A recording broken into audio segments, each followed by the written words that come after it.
ஹரி ஓம். சிந்திக்க சில துளிகள். இன்று இடம் பொருள் அறிந்து ஏவுக அப்படின்னு ஒரு வாக்கியம் இருக்கு. இடம் பொருள் அறிந்து பேசுக.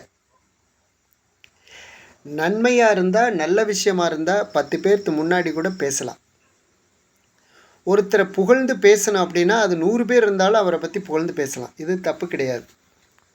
ஆனால் ஒருத்தருடைய குறையை சொல்லணும் அப்படின்னா, ஒருத்தருடைய தவறை சுட்டி காட்டணும் அப்படின்னா அது இடம் பொருள் அறிந்து தான் பேசணும். அவரை தனியாக கூப்பிட்டு தான் பேசணும்.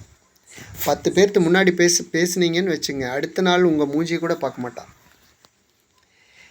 உங்கள் வீட்டில், இது வெளியில் மட்டும் இல்லை, வீட்டில் நம்மளுடைய மனைவியாக இருக்கலாம், கூட பிறந்தவங்களாக இருக்கலாம், அவர் தவறு செய்யும்போது தனிப்பட்ட முறையில் பேசுனா அதுக்கு இருக்கிற மரியாதையே வேறு.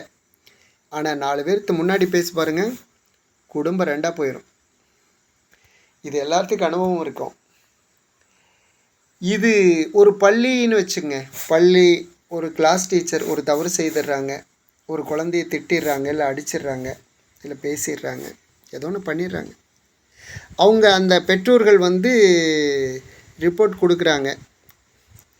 அந்த பிரின்ஸ்பால் சார் அந்த பொண்ணை, அந்த டீச்சரை கூப்பிட்டு விசாரிக்கணும். தனிப்பட்ட முறையில் விசாரித்து, ஏமா இப்படி பண்ணுறேன், இது சரியா அப்படின்னா, சாரிங்க சார், இனிமேல் நான் அப்படி நடக்காத பார்த்துக்கிறேன் அப்படிம்பாங்க. இதே எல்லா டீச்சரும் கூப்பிட்டு ஏமா இப்படி பண்ணுறேன்னு திட்டினாங்கன்னு வச்சுங்க, அடுத்த நாள் வேலைக்கு வர மாட்டாங்க. இதுதான் உண்மை. இது நடைமுறையில் இருக்கிற உண்மை. இது எல்லாத்துக்கும் தெரிஞ்ச விஷயந்தான். இப்போ நான் சொல்ல வந்த விஷயம் என்ன அப்படின்னா, இதே மானம், மரியாதை, ரோசம், வெக்கம் எல்லாம் குழந்தைகளுக்கும் உண்டு. நம்ம குழந்தைகள் தானேன்னு சொல்லி போட்டு, இப்போ ஒரு குழந்தை தப்பு செஞ்சால் 10 பேருக்கு முன்னாடி அவனை கண்ணா பின்னான்னு திட்டுறது, நமக்கு என்ன உணர்வு இருக்கோ அதே உணர்வு அந்த குழந்தைகளுக்கும் இருக்கும். அந்த குழந்தைகளை பாதிக்கும். அது வெளியே சொல்லாது, வேலைக்கு வராமல் போகாது, ஸ்கூலுக்கு வராமல் போகாது. ஏன்னா நான் அப்பா அம்மா அடித்து கொண்டாந்து விடுவாங்க. ஆனால் அந்த குழந்தையினுடைய மனசை பாதிக்கும். இதுக்கு ஒரு உதாரணம் எங்கூர் பள்ளியில் நடந்த சம்பவம். எங்கூர் பள்ளி ஹெட்மாஸ்டரு ஆரம்ப பள்ளி தலைமை ஆசிரியருக்கு பிரிவு உபச்சார விழா நடக்குது எங்கள் ஊரில். அந்த பிரிவு உபச்சார விழாவுக்கு நானும் போயிருந்தேன். அந்த சாரை எல்லாரும் பாராட்டி பேசுகிறாங்க, நானும் பேசினேன். ஆனால் ஒருத்தர் பேசினார். என்ன பேசினார்னா, இந்த சார் நமக்கு என் வாழ்க்கையில் எனக்கு ஒரு பனிஷ்மெண்ட் கொடுத்தாரு, இன்னைக்கு வரையில் அதை என்னால் மறக்க முடியல. அவர் கொடுத்தது நம்ம வளர்ச்சிக்காக இருக்கலாம், நம்மளுடைய நல்லா படிக்கணுங்கிற அக்கறையில் கொடுத்துருக்கலாம்.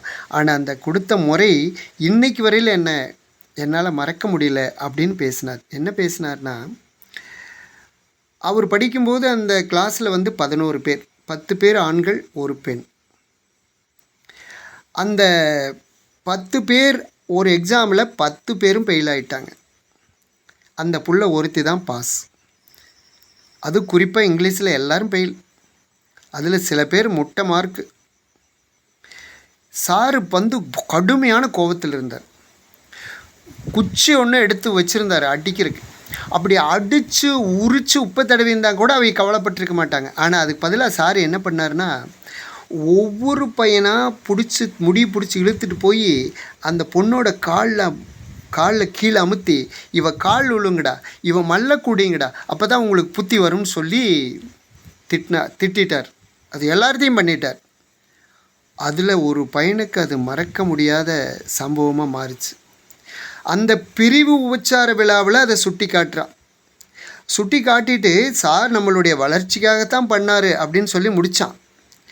கடைசியில் அந்த சார் பேசும்போது, நான் எவ்வளோ பெரிய தப்பு